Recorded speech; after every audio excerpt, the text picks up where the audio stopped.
నేను శత్రువుని అవుతా, అక్కడ నేను శత్రువుని అవుతా. కానీ నేను దేవునికి అప్పగించాను, దేవుడు ఆ మనసును మార్చాడు. మీలో ఎవరైనా మీకు ఇటువంటి సమస్యలు ఉంటే, ఇలాంటి పరిస్థితులు ఉంటే, స్థలం శాశ్వతం కాదు, మనకి దేవుని రాజ్యం శాశ్వతం. గజం పోయిందా పోనివ్వండి, దానికోసం కోర్టుకి వెళ్ళి, పోలీస్ స్టేషన్లకు వెళ్ళి, పెద్దల దగ్గరికి వెళ్ళి, వాళ్ళకి నిద్ర పట్టదు, మనకు నిద్ర పట్టదు. ఈ మధ్యలో వచ్చే జబ్బులే, నెమ్మది ఉండదు. ఉంటుందా? ప్రశాంతత అసలు రాదు. ఎందుకంటే నా స్థలం వాడు తీసుకోవటం ఏంటి? గజం భూమి కోసం ఇదే వెళ్ళడంలో మాకు ఇప్పుడు స్థలం ఉంది. నేను నిశ్చయంగా చెప్పగలను, నేనున్నంతకాలం ఎవరు మాట్లాడలా స్థలం దగ్గర. నేను దాటిపోయిన తర్వాత మా నాన్నగారిని కొడతాం, నాన్న రకాలు చేయటం ఎన్ని జరిగినాయి.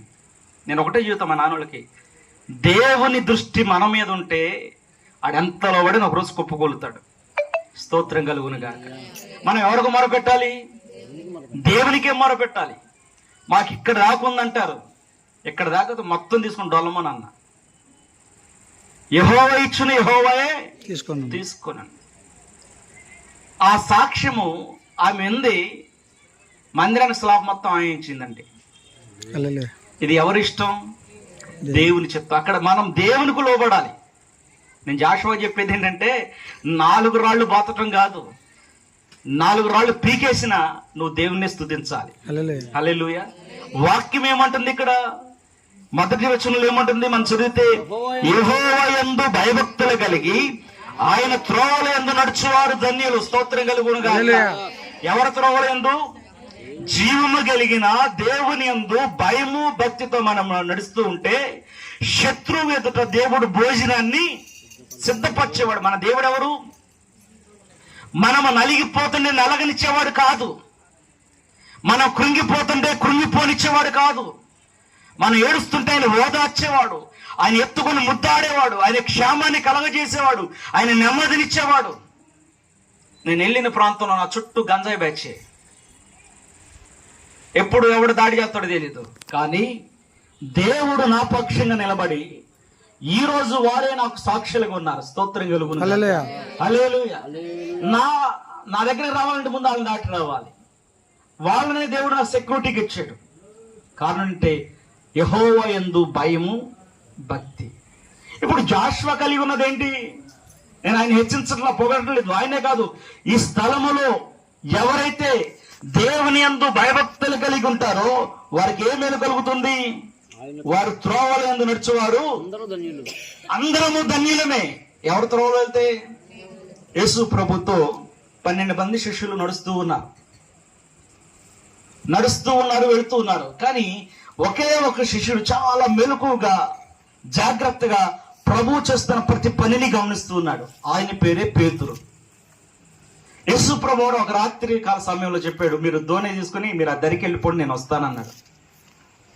వీళ్ళకి ఒకరికైనా ఆలోచన ఉందా?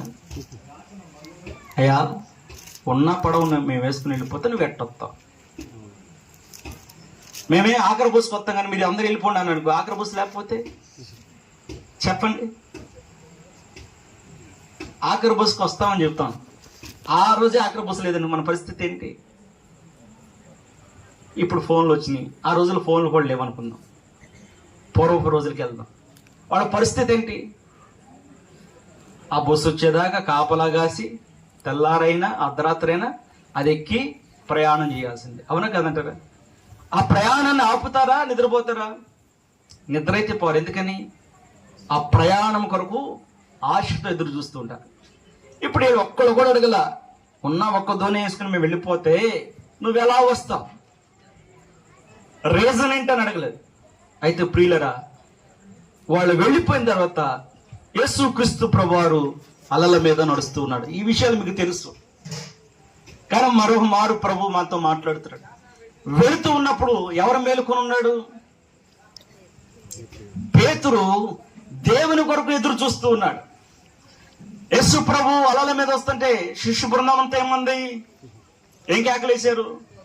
వినలేదు. ఇప్పుడు భూతం అన్నారు, దెయ్యం అన్నారు, ఆ సమేత సముద్రంలో దూకేటట్టున్నారు కదా, కంగారులో పడిపోయేటట్టున్నారు.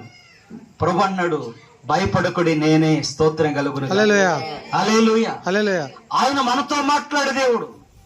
ఆయన మనల్ని భయపెట్టేవాడు కాదు, మన భయాలను తొలగించే దేవుడు. దేవునికి మహిమ కలుగును గాక. హల్లెలూయా. ప్రభుతో నడుస్తూ కూడా చాలా మంది భయపడుతూ ఉంటారు. ఎందుకో భయం వస్తూ ఉంటుంది అంటే మన బలహీనతలు బట్టి భయం వస్తూ ఉంటుంది. వెంటనే పేతురు అంటాడు, అయ్యా నేను కూడా వస్తానంటే, రా పేతురు అన్నాడు. పేతురు నడుస్తూ ఉన్నాడు. దగ్గరికి వెళుతూ ఉన్న సమయంలో ఆయనకి జ్ఞాపకం వచ్చిందేంటి? పక్కనాడు చెప్పాడు, రే నువ్వు ఎక్కడ నడిచేది ఇది తెలుసా అన్నాడు. చెప్పున్నాడు ఎవడు? చుట్టం, ఆడే అప్పువాది. ఏం చెప్పాడు చెవులు? పెద్ద పనుడిలాగా సిమెంట్ రోడ్డు మీద వెళ్ళిపోతున్నావు నువ్వు, ఎక్కడికి వెళ్తున్నావు, ఏం నడుస్తున్నావు చూడు అన్నాడు. చూస్తే ఏముంది కింద?